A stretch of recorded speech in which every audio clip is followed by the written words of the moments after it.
जब इंसान की सोच कमजोर पड़ जाती है तब उसके मन से अच्छे और बुरे का फर्क मिट जाता है।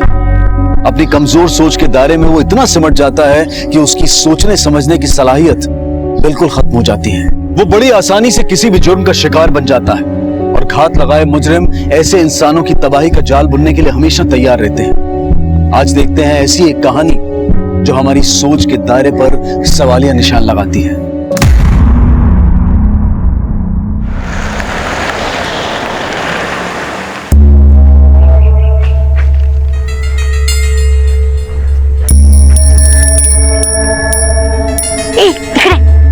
कधीपासून वाट बघते तुझी? कितनी देर लगा दी? बहुत दूर से आता ताई। जल्दी। पूरे छह है ना? हो ताई, पूरे छह। ये पकड़। और हाँ, किसी को बोलना मत। हो ताई।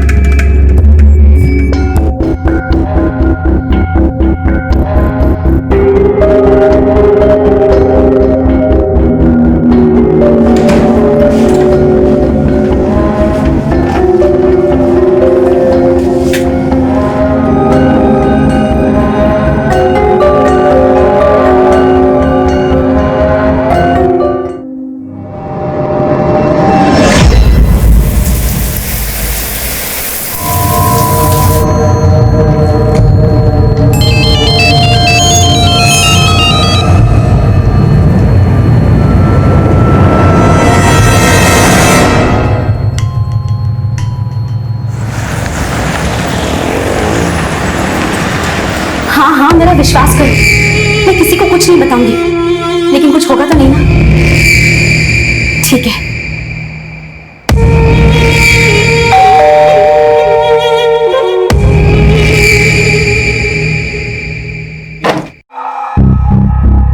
आंटी, सोनू कहाँ है? वो तुम लोग के स्कूल की छुट्टियां चल रही है ना, इसीलिए सोनू अपने दादी के यहाँ घूमने के लिए गया है। लेकिन आंटी, सोनू अपने बर्थडे पे हमें पार्टी देगा ना? हाँ हाँ बिल्कुल, सबको पार्टी मिलेगी। अच्छा सार्थक, तुम ना अपनी होमवर्क की कॉपी देके जाना। वो सोनू को भी होमवर्क करना है ना? ठीक है आंटी।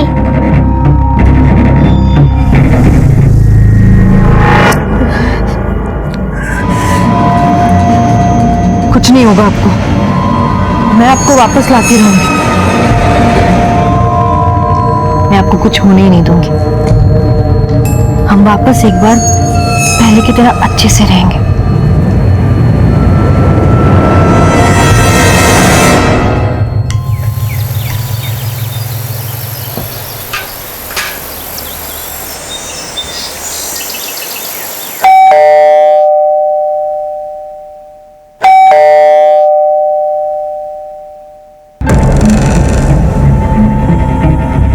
आई बाबा, आप नमस्कार कर। ठीक है। हंसो हंसो। या बस ना, मैं पानी लाती हूँ आपके। पानी वानी छोड़, फोन क्यों नहीं उठा रही थी हमारा? अरे आप बैठे तो सही। पहले बता, हरीश कहाँ है? टूर से लौटा के नहीं अब तक? तेरी बात हुई उससे कुछ? नहीं, मेरी तो कोई बात नहीं हुई उनसे। क्या? उनसे कोई बात नहीं हुई? वो 2-3 दिन पहले आने वाला था ना, और अभी तक नहीं आया। इतने दिनों से उसका फोन भी बंद आ रहा है। हाँ, मैंने भी कई बार फोन किया लेकिन उनका फोन नहीं लग रहा, और ना ही उन्होंने मुझे फोन किया। मैंने उनके ऑफिस में फोन किया था। तो उन्होंने बताया कि उनकी टूर कुछ दिनों के लिए एक्सटेंड हो गई है। देखा, एक फोन करता तो क्या बिगड़ जाता उसका। ये आजकल के बच्चे भी ना, इसको तो कभी हमारी परवाह थी नहीं, अभी हमारे बेटे को भी हमारी परवाह नहीं है। एक काम कर, उसके ऑफिस में ना फिर से फोन लगा और उनको बोलना किसी भी तरीके से हमारी बात करवाओ हरीश से। मुझे मेरे बेटे से आज बात करनी है, बस कर, फोन कर। सोनू, सोनू, अरे कहाँ गया? कुठे आहेस तू सोनू? अरे सोनू कहाँ है? सोनू बाहर निकल, देख, परेशान मत कर। सोनू, अले ले ले ले ले, आजा आजा आजा आजा आजा आजा आजा, ले ले।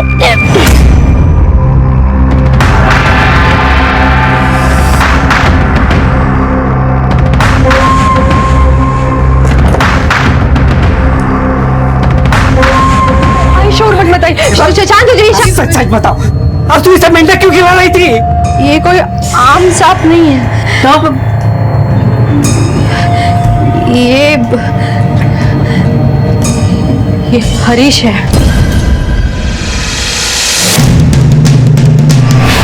क्या ये सांप हमारा बेटा हरीश?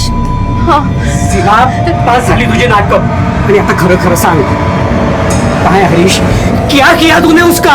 भाई बाबा मेरा यकीन कीजिए, यही आपका बेटा हरीश है। मैं सच कह रही हूँ। ये ऐसे नहीं मानेगी। आओ तुम्हें पुलिस ने फोन करा। जब पुलिस के डंडे पड़ेंगे ना तो सब तोते की तरह सच उगलेगी। बाबा नहीं फोन मत कीजिए। बाबा पुलिस को फोन मत कीजिए। मेरी बात सुनिए, ये बात हमें किसी को नहीं बतानी है। देखिए मैं सब ठीक कर रही हूँ ना। बाबा मेरी बात सुनिए। बाबा पुलिस को फोन मत लगाइए।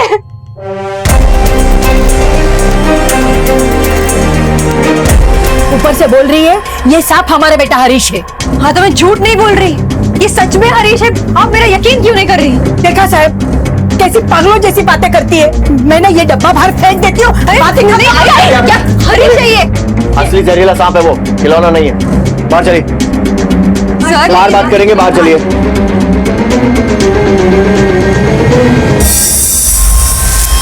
सर प्लीज मेरा विश्वास कीजिए, ये मेरे पति हरीश ही है। मनगढ़ंत कहानियां मत बनाओ। 21वीं सदी में हो तुम, इतना भी नहीं जानती कि जानवर जानवर होता है और इंसान इंसान। आपको यकीन नहीं हो रहा ना?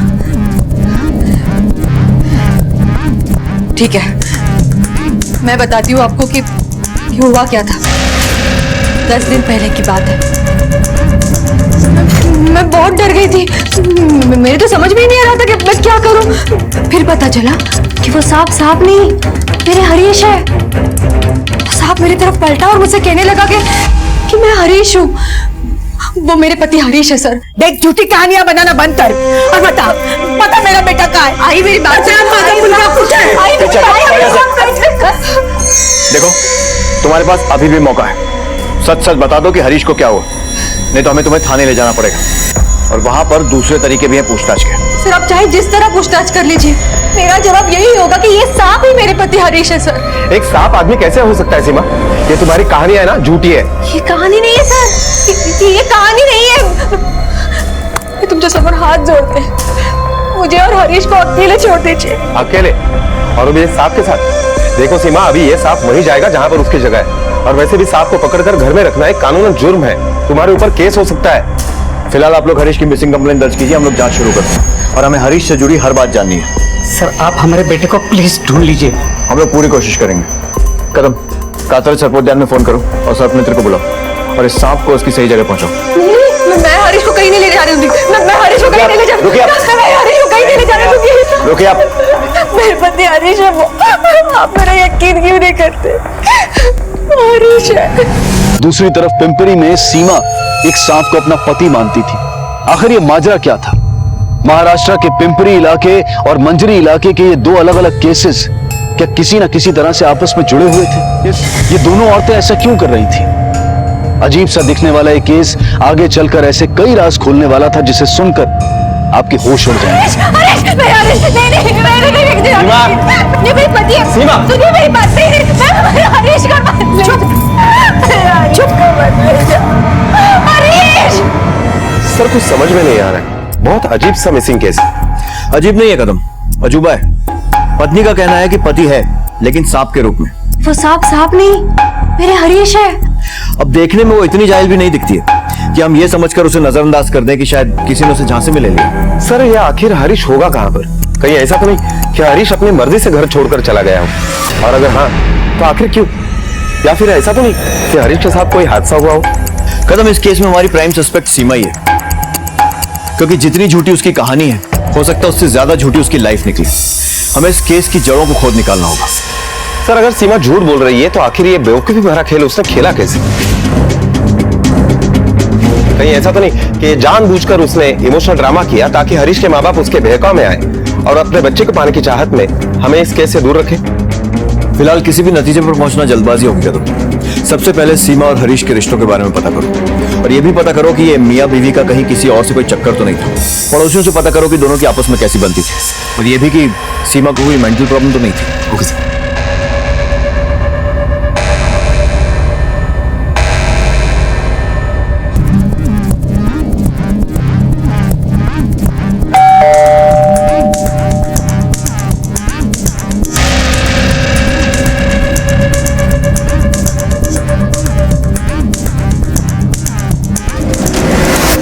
हरीश और सीमा अपनी धुन में रहते थे, ना किसी से बातचीत ना कोई लेना देना। सर ये जो घर है सीमा के नाम पे है। मैंने सुना कि हरीश काम के सिलसिले में बाहर ही है। सर कुछ दिन पहले मैंने कुछ देखा है सर। क्या देखा था आपने? सर हरीश और सीमा के बीच कुछ ठीक नहीं चल रहा था सर। बार बार आए दिन दोनों के बीच झगड़े होने लगते थे। मैं कुछ पूछ रही हूँ तुमसे हरीश, मेरे सवालों का जवाब दो, ऐसे मत करो हरीश। मैं हाथ जोड़ चुकी हूँ, सबर बोल क्या? फालतू बड़बड़ सुनने के लिए मेरे पास टाइम नहीं है। नहीं मैं तुम्हें जाने नहीं दूंगी। मैं पैर पड़ गया, ऐसा मत तो करो। पैसे उसके पास रहते नहीं थे, वो बाहर से हमेशा उधार की दारू पी के घर आता था। और जब लोग पैसे वसूली के लिए घर आते थे तो सीमा को पैसे भरने पड़ते थे। इतना ही नहीं सर, वो अपने माँ बाप का घर छोड़ के सीमा के घर ही रहने लगा था। आपने हरीश को यहाँ पर आखिरी बार कब देखा? सर यही हफ्ते 10 दिन पहले। अरे साहब वाले साहब, हमारे बेटे का कुछ पता चला? हमने उसकी फोटो भी दी थी आपको। साहब मेरे हरीश को ढूंढिए साहब। हाँ लेकिन उससे पहले ना ये सीमा को गिरफ्तार कीजिए। जब उसी ने गायब किया है मेरे बेटे को, ये बस पागलपन का नाटक कर रही है। एक बात बताइए, हरीश की और सीमा की शादी अरेंज मैरिज थी या लव मैरिज? Love marriage. दोनों की पहचान कहाँ पर हुई थी? वो साहब मेरा बेटा मेडिकल रिप्रेजेंटेटिव है, बस काम के दौरान घूमता रहता था, वही कहीं उसको सीमा मिल गई, प्यार हो गया दोनों में, शादी कर ली। और शादी के बाद यही सीमा के घर में आके रहने लगा। उसके भी आगे पीछे कोई नहीं ना, इसलिए ये घर सीमा का ही है। हमें तो ये भी सुनने में आया है कि आपका बेटा हरीश सीमा के साथ मारपीट करता था। नहीं साहब नहीं, ये गलत बात है। मैं मानती हूँ मेरा बेटा थोड़ा गुस्से वाला है, लेकिन औरतों की बहुत इज्जत करता है। मारने की बात तो बहुत दूर है। ये पिछले 10 दिनों में आपके ऑफिस के एम्प्लॉय का कोई टूर निकला था जिसमें हरीश भी हो? नहीं सर, ना तो पिछले 10 दिन से ऑफिस आया और ना ही उसने कोई कॉल किया। उसकी बीवी का फोन आया था, वो बता रही थी कि वो बहुत बीमार है। सर हरीश के बारे में हमने उसके पड़ोसी और उसके ऑफिस में पूछताछ की। पड़ोसियों का कहना है कि हरीश ज्यादा नशे में रहता था और अपनी पत्नी सीमा से मारपीट करता था। ऑफिस में भी उसका ट्रैक कुछ अच्छा नहीं है। ना ही हरीश पिछले 10 दिनों से ऑफिस गया है और ना ही 10 दिन पहले ऑफिस का कोई टूर बाहर गया है। माना कि सीमा के आगे पीछे कोई नहीं है, लेकिन उसके पास पैसा बहुत है और इन्हीं पैसों से हरीश अपना काम चलाता था। सर और एक बात, हरीश के माँ बाप का यकीन से यह कहना है कि हरीश के साथ जो कुछ भी हुआ है उसके पीछे सीमा का ही हाथ है। कदम कहीं ऐसा तो नहीं है कि अपने पति की इन्हीं हरकतों से परेशान होकर सीमा ने उसे मारा हो या मरवाया और फिर खुद को बचाने के लिए जानबूझकर ये सांप वाला ढोंग रचा? क्योंकि ये बात तो पक्की है कि वो कोई मानसिक रोगी नहीं है, सिर्फ हमें गुमराह कर रही है। इससे बात करने का टाइम आ गया है। सीमा? और सीमा को कैसे नहीं है? हाँ, और क्या करना है? हाँ? मैं जा रही हूँ हरीश को ढूंढने, और मैं उन्हें मनुष्य के रूप में लेके ही घर वापस आऊंगी।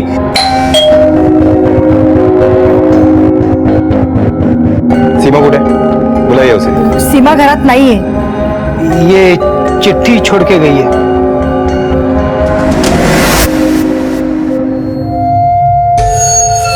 जी क्या बात है योगिता, क्या चल रहा है ये सब? आए दिन तुम्हारे बारे में कंप्लेंट्स आ रही हैं। तुम्हारी हरकतों की वजह से सोसाइटी के लोग डरने लगे हैं। और सुना है यहाँ कोई लड़का भी आता है। हाँ तो तुम डरो मत, मैं तुम्हारी मदद करने आया हुआ हूँ। एक सेकंड,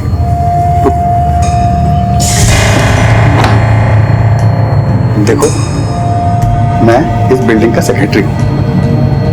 तुम्हें किसी से कोई डरने की जरूरत नहीं। अरे सब मेरी बात मानते हैं, बस एक बार तुम भी मेरी बात मान लो ना। मुझे तुम्हारी बात मानने की कोई जरूरत नहीं है, चल निकलो यहाँ से। देख, मैंने सुना है कि तूने इस घर में चूहा पाल रखा है। बता कहाँ छुपा के रखा है उसे? कहाँ छुपा के रखा वो चूहा नहीं, मेरा बेटा है। तेरे को इधर कहीं छुपाया होगा? मैंने किसी को कुछ नहीं छुपाया। आज तो मैं उसको बाहर फेंक कर ही रहूंगा। बता कहाँ आप कहाँ? है वो चूहा? सर पहले ये हरीश गायब होता है और उसके बाद उसकी बीबी सीमा। कुछ भी समझ में नहीं आ रहा है कि आखिर ये माजरा क्या है। और हम लोग एक्सक्यूज मी सर, ये रहे हरीश और सीमा के कॉल रिकॉर्ड्स और लोकेशन डिटेल्स। सर आज से ठीक 10 दिन पहले हरीश का फोन स्विच ऑफ हो गया था, लेकिन चौंकाने वाली बात यह है कि जब हरीश का फोन स्विच ऑफ हुआ था उसी वक्त सीमा का भी फोन स्विच ऑफ हुआ था। लास्ट लोकेशन हरीश का उसका घर ही था सर, और इन 10 दिनों में सीमा का फोन भी 2-3 बार बंद हुआ था।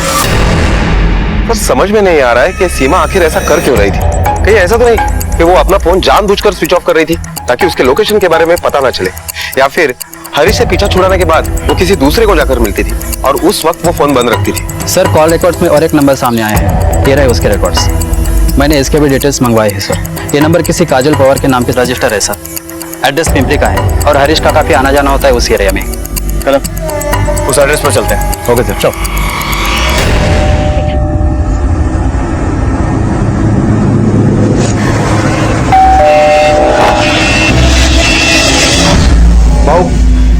चूहा घर में छुपा के रखा है, ढूंढ के निकालो उसे। कोई नहीं आएगा अंदर, नहीं खाना कोई नहीं आएगा। ए योगिता, तुझे पता है चूहे से कितनी बीमारियां फैलती है? वो चूहा नहीं मम्मी बच्चा है। अरे चूहा किसी का बच्चा होता है क्या? भाऊ चूहा ढूंढ अंदर से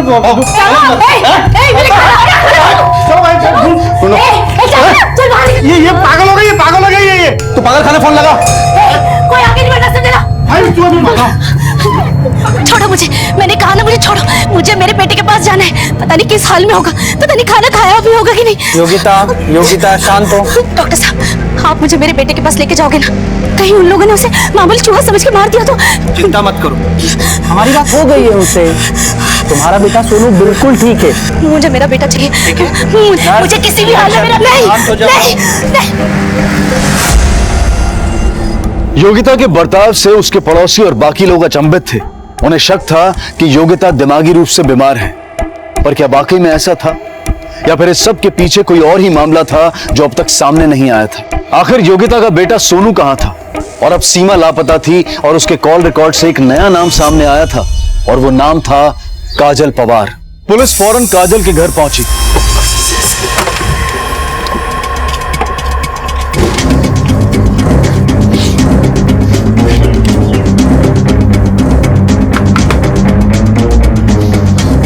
लगता घर में कोई है नहीं, आस पड़ोस में पूछताछ करो, शायद कुछ पता चले। अरे सुनो, क्या? जी साहब, क्या हुआ? इस घर में काजल नाम की लड़की रहती है ना? हाँ साहब। क्या तुम्हें पता है कि ये घर कब से बंद है? साहब ये तो पता नहीं है, क्योंकि 2 दिन से हमने काजल और उसके पति को यहाँ पे देखा ही नहीं है। पति? हाँ। क्या नाम है उसके पति का? वो तो पता नहीं साहब, मैंने कभी पूछा नहीं, लेकिन आते जाते देखा है काजल को और उसके पति को। दरवाजा तोड़ो।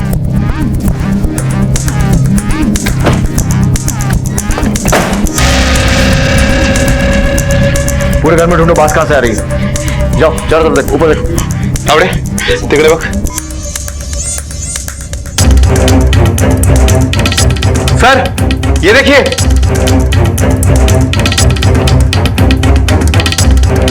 उस पड़ोस वालों को बुला के लेके आओ जरा। जी सर।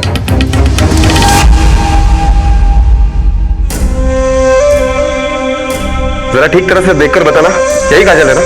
और ये इसका पति? अच्छे से पूरे घर की तलाशी लो, एक एक कोना छानो, देखो कुछ मिलता है क्या। सर मुझे लगता है कि इनको पहले मारा गया और बाद में आकर जलाया गया है, क्योंकि अगर इन्हें जिंदा जलाया जाता तो पूरे घर में कहीं ना कहीं तो आग के या शगल के निशान जरूर मिलते। जाहिर सी बात है कि लाश की आइडेंटिटी छुपाने के लिए इन्हें जलाया गया। बॉडी को पोस्टमार्टम के लिए भेजो। Okay sir. कदम पहले हरीश गायब हुआ और उसके बाद उसकी पत्नी सीमा ने कहा कि वो सांप बन गया। वो सांप नहीं, मेरे हरीश है। और उसके बाद वो खुद गायब हो गई। सबसे पहले पता लगाना है कि ये दूसरी लाश किसकी है, काजल के पति की या फिर किसी और की, और ये भी कि हरीश और सीमा का इन दोनों से क्या कनेक्शन है। मुझे लगता है कि दोनों केसेस इंटरलिंक्ड है। आसपास में पूछताछ करो, काजल और उसके पति की किसी से कोई दुश्मनी थी क्या, और उन्हें सीमा का फोटो भी दिखाओ, शायद उनमें से किसी ने सीमा को देखा। नहीं साहब, उन लोग से मिला तो कभी नहीं, उन लोग कभी किसी से इतना बातचीत नहीं करते थे। काजल को तो जानता हूँ साहब, लेकिन कभी उसके पति से मिला नहीं, ना ही देखा उसको। और इसे जानते हो? जी नहीं। काजल के घर पे कभी आते जाते देखा इसे? जी नहीं, कभी नहीं देखा। हाँ सर, काजल है और उसका पति हरीश। तुमने इन दोनों को आखिरी बार यहाँ कब देखा था? सर 2-3 दिन हुआ देगा।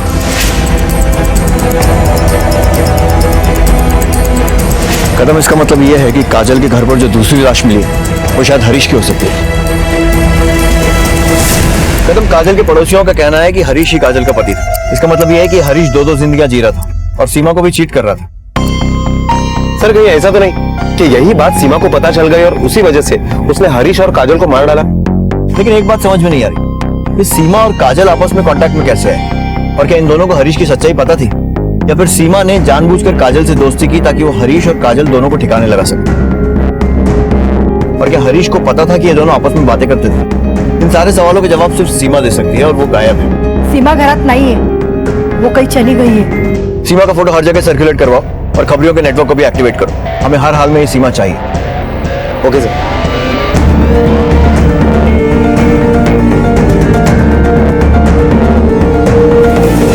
सर दोनों बॉडी की ऑटोप्सी रिपोर्ट आ गई है। सर दोनों की हत्या 16 जुलाई को शाम को 7:30 से 8 बजे के बीच में हुई।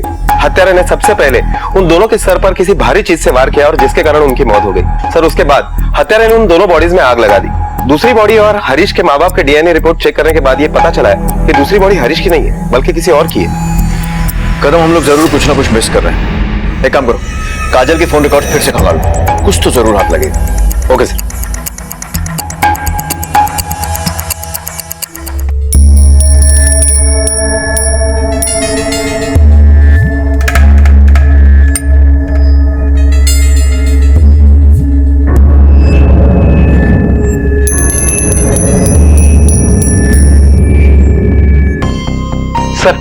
हाँ कदम, काजल की कॉल रिकॉर्ड तो हमने अच्छी तरह से चेक किए लेकिन उसमें कुछ खास नहीं मिला। लेकिन हाँ सर, काजल के बारे में एक चौंका देने वाली बात सामने आई है। काजल के नाम पर और एक नंबर रजिस्टर्ड था जिस पर हरीश और सीमा के अलावा और एक नंबर से फ्रिक्वेंटली बात हुआ करती थी। वो नंबर किसी मंजीरी इलाके के योगिता ठाकुर के नाम पर रजिस्टर्ड है। फौरन इस एड्रेस पर पहुंचो और इस योगिता से बात करो और पता करो कि वो इस ट्रायंगल के बारे में क्या जानती है। Okay sir.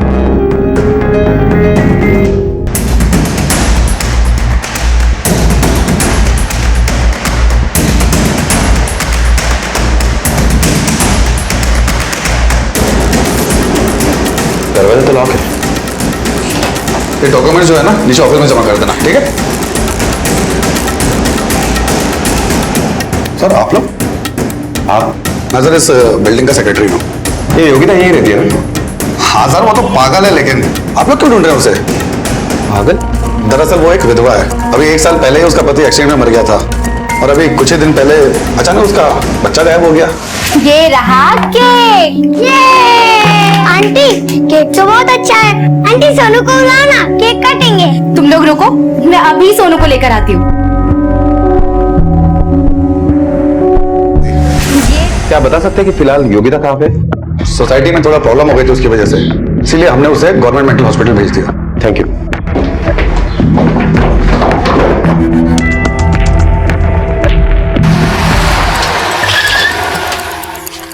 हेलो सर, एक तरफ वो सीमा है जो एक सांप को अपना पति मान बैठी है और दूसरी तरफ इस मेंटल हॉस्पिटल में योगिता जो अपने बच्चे को चूहा बता रही है। सर समझ में ही नहीं आ रहा है कि आखिर ये मामला क्या है।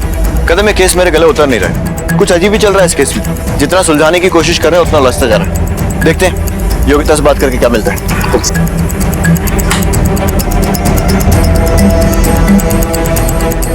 घबराओ मत योगिता, हम लोग तुम्हारी मदद करने आए। बैठिए। योगिता, तुम्हारा बेटा सोनू का है, उसके बारे में कुछ बता सकती हो? बताओ योगिता, सोनू कहाँ है? सोनू को तो वो म्युनिसिपालिटी वाले लेकर गए ना साहब। पता नहीं मेरा बेटा किस हाल में होगा। साहब मेरे बेटे को ढूंढ दो ना साहब। हम तुम्हारे बेटे को तुम्हारे पास लाने में पूरी मदद करेंगे, पर पहले ये बताओ कि तुम्हारा बेटा सोनू क्या हुआ उसके साथ? साहब 2 महीने पहले उसे बुखार हुआ था और इतना बुखार कि ठीक ही नहीं हो रहा था। मेरे सारे पैसे भी खर्च हो गए थे उसके पीछे। सोनू बेटा उठ, देख हॉस्पिटल बस थोड़ी दूर है, बस थोड़ी देर पैदल चले। हाँ चल सोनू, बस 2 कदम बेटा, चल 2 कदम, बस आ गया। ये तूने बहुत गलत किया योगिता। अगर एक ताबीज से तेरे इस चूजे की जान बचा सकता हूँ ना, उसी ताबीज से इसको कहाँ गायब करूंगा ना, किसी को कुछ पता नहीं चलेगा। अब तो खुद झक मार के गिड़गिड़ाते हुए इस बिस्तर पे लाएगी मुझे। अरे जा, निकल यहाँ से। मुझे लगा कि वो धमकी दे रहा है, लेकिन एक दिन सोनू सच में घर वापस ही नहीं आया।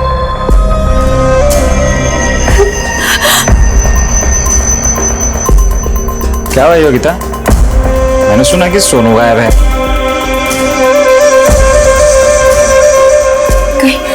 कहीं सोनू को तुमने हाँ क्या किया मेरे बेटे के साथ? बोलो, कहाँ है मेरा बेटा? कहा था ना मैंने, ये सब मेरे बाएं हाथ का खेल है। अरे गायब तो मैं तुझे भी बिना ताबीज के कर लेता, पर क्या है कि जो मजा रजामंदी में है वो जबरदस्ती में नहीं।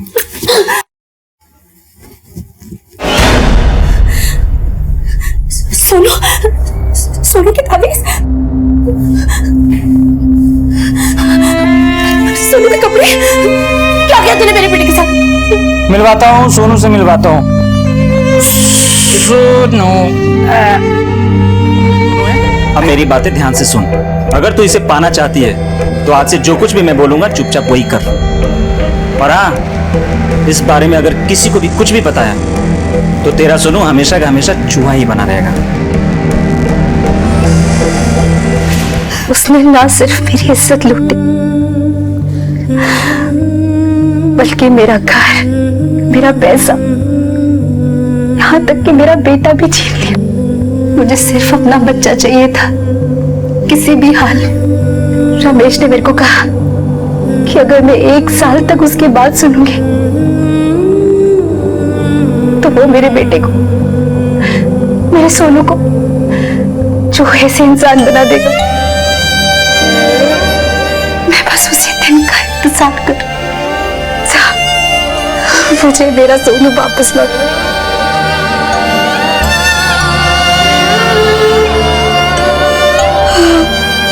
योगिता, तुम इस काजल के कांटेक्ट में कैसे हैं?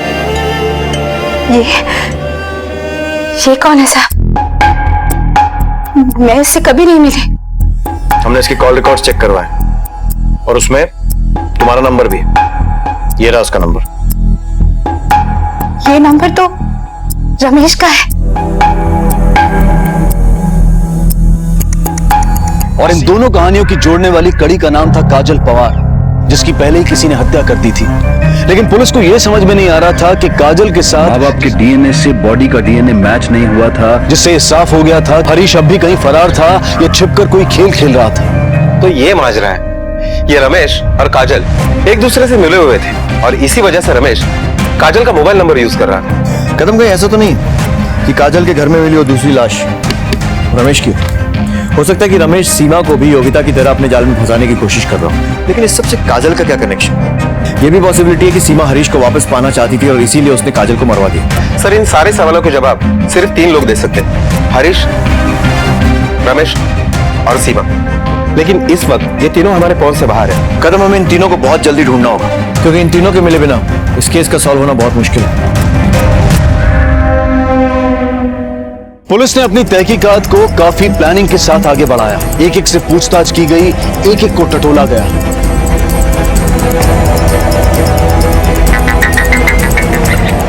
हेलो सर, सीमा का पता चल गया है।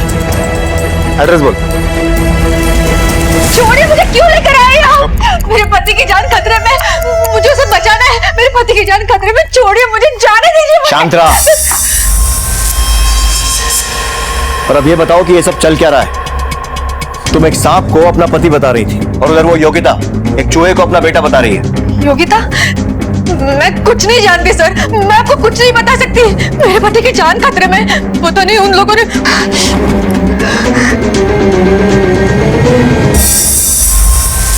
केशवानंद बाबा? बाबा? इनको तो दाढ़ी थी। कहाँ मिले गए बाबा? केशवानंद बाबा को तो देहांत हो गया। ये कौन? देखो, अगर तुम हमारे साथ कोऑपरेट नहीं करोगी तो हरीश तुम्हें वापस नहीं मिलेगा, और अगर चाहती हो कि हरीश दोबारा वापस मिले तो सब कुछ सच सच बताओ। बैठो।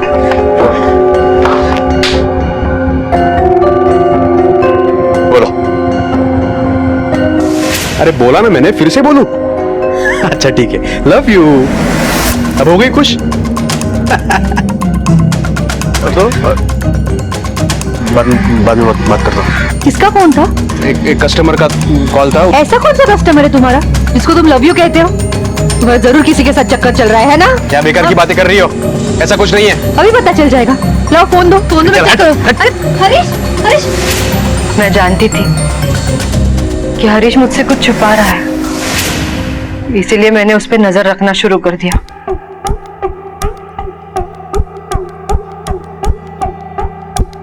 ये कहाँ जाने की तैयारी चल रही है? 3 दिन जयपुर जा रहा हूँ बिजनेस के सिलसिले में। बिजनेस के सिलसिले में या किसी लड़की के सिलसिले में? तुम्हें क्या लगता है मुझे कुछ पता नहीं? मुझे साफ साफ बताओ, कौन है ये लड़की? तेरी फालतू बड़बड़ न करो। फालतू बड़बड़ नहीं करते मैं, मुझे सब पता है। ये बिजनेस ट्रिप वगैरह ना किसी और को बताना। मैं कम पड़ गई थी, ये कहीं और मुंह मारने चले गए। बहुत हो गया हरीश, मैं तुम्हारे साथ नहीं रह सकती, मुझे डिवोर्स चाहिए, डिवोर्स। मेरे बिना रहने की कोशिश करके देख लो, और अगर जम रहा है तो मुझे बताओ, आज ही डिवोर्स दे दूंगा तुझे। मैंने हरीश को वापस पाने के लिए सब कुछ किया, हर मंदिर में चढ़ावा चढ़ाया, हर जगह मन्नतें मांगी, पर कोई असर नहीं हुआ। फिर एक दिन हेलो, नमस्ते, मेरा नाम काजल है। काजल ने मुझे बताया कि उसकी एक पड़ोसी थी जिसका पति एक औरत के चक्कर में फंस गया था। उस पड़ोसी को एक बाबा मिले जिन्होंने उसके पति को उस औरत के चुंगल से छुड़ा दिया।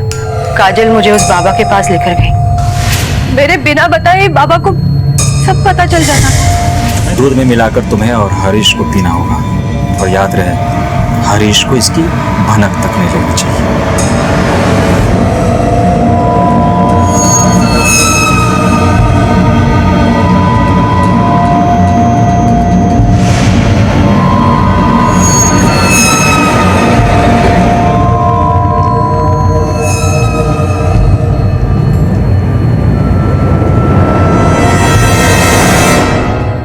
हरीश, हरीश, हरीश, बाबा हरीश गायब हो गए, पता नहीं कहाँ चले गए, कहाँ गए होंगे वो। यही वो उपाय था जो तुम्हारे पति को उस डाइन के चंगुल से वापस ला सकता है। दंड दिया है मैंने इसे, और ये दंड पूरा होते ही वो एक आम इंसान के रूप में आ जाएगा। फिर वो जिंदगी भर तुम्हारा वफादार बन के रहेगा। बाबा लेकिन वो है कहाँ?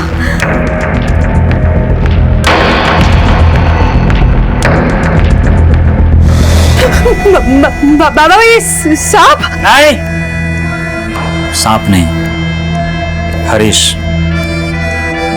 ये तुम्हारा पति हरीश है। देखा बाबा का चमत्कार? सर्प योनि में आकर इसके सारे पाप धुल जाएंगे। फिर 1 साल बाद पूर्णिमा की रात हम महायज्ञ करेंगे।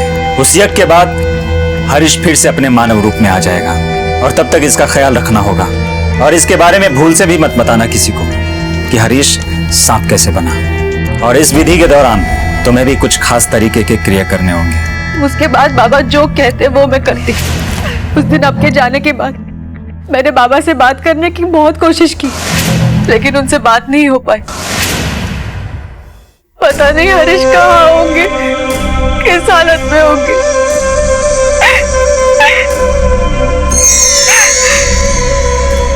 कदम, सीमा को हरीश के अफेयर के बारे में पता चलने के बाद ही रमेश और काजल ने प्लान बनाया होगा, और इसीलिए काजल खुद आगे होकर मंदिर में सीमा से मिली थी। लेकिन अगर रमेश और काजल यही धंधा करते थे और इसी तरह लोगों को चूना लगाते थे, तो फिर ये रमेश गया कहाँ? लेकिन सर, सीमा के हिसाब से रमेश उर्फ केशवानंद बाबा वो तो मर चुका है। लेकिन कदम, ये भी हो सकता है कि इस फर्जी बाबा की तरह उसकी मौत भी फर्जी हो।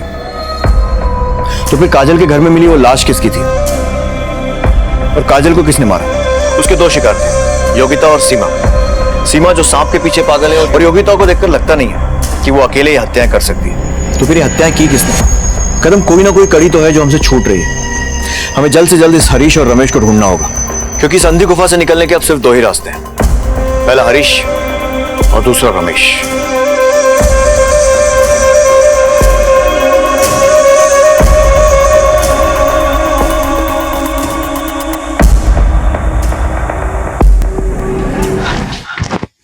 इतनी खातेदारी काफी है, और कुछ पेश करूं तेरे लिए? चल बोल बोल।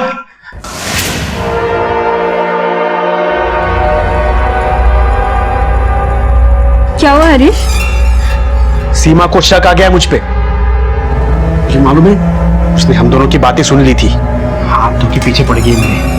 समझ में नहीं आ रहा है क्या करूं। तुम्हें पता है, दुनिया भर की प्रॉपर्टी है उसके पास, उसके नाम पे। इतनी प्रॉपर्टी कमाते कमाते मेरे 3-4 जन्म निकल जाएंगे। फिर मेरे पास एक सॉलिड प्लान है।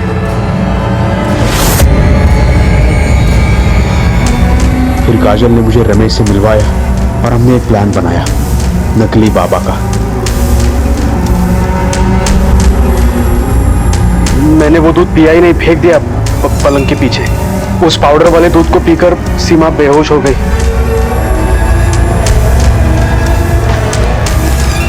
सीमा, सीमा।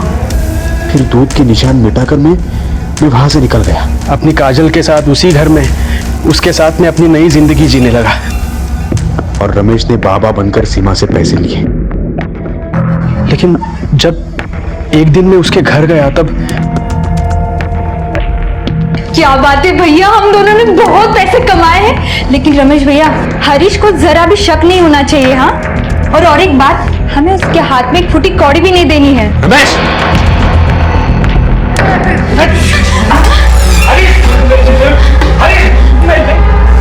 उस दिन मैं होश में नहीं था सर। समझ में नहीं आ रहा था कि ये मेरे से ऐसा कैसे हो गया। मुझसे बहुत बड़ी गलती हुई सर। मेरे हाथ तो कुछ लगा ही नहीं, ऊपर से मैंने अपने बीवी को धोखा दिया। उस बीवी को जो मेरे लिए सब कुछ कर रही थी। सारे पैसे और जेवर काजल के घर में थे। मुझे मालूम था उन दोनों ने वो कहाँ पे छुपा के रखे थे।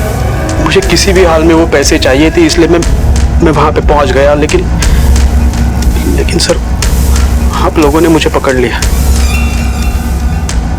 सीमा हरीश को अपना पति मानती थी और उससे बहुत प्यार करती थी। लेकिन हरीश ने इस रिश्ते की बुनियाद ही लालच की ईंट पर रखी थी। और लालच की बुनियाद पर रखा गया हर रिश्ता एक ना एक दिन जरूर गिरता है। रमेश ने योगिता के साथ पहले झूठी हमदर्दी दिखाई, उसकी मदद की। लेकिन कई बार जिंदगी में शैतान हमसे फरिश्तों की शक्ल में आकर टकरा जाते हैं। योगिता आज तक इस सच को स्वीकार नहीं कर पाई है कि उसका बेटा उसके साथ नहीं है। योगिता के बेटे का राज रमेश के साथ दफन हो गया है, लेकिन फिर भी पुलिस उसकी तहकीकात कर रही है। बड़ी पुरानी कहावत है कि हम जैसा बोते हैं वैसा ही काटते हैं। और इसका सीधा उदाहरण हमने देखा है कि हम अपनी मेहनत पर विश्वास करें, किसी के बारे में बुरा ना सोचें और किसी भी तरह के लालच को अपने दिल में पनाह ना दें। क्योंकि किसी के दिल में पनपा लालच अक्सर कई लोगों की जिंदगियां उजाड़ देता है। इसी विचार के साथ अब मैं अनूप सोनी आपसे विदा लेता हूं। फिर मुलाकात होगी अगले एपिसोड में एक और चौंका देने वाले केस के साथ। तब तक अपना और अपने परिवार का ख्याल रखें और देखते रहें क्राइम पेट्रोल डायल 100। सबक एक को सीख हम सबको। जय हिंद। इस तरह के और भी एपिसोड देखने के लिए हमारे चैनल को सब्सक्राइब करें और बेल आइकन दबाना ना भूलें।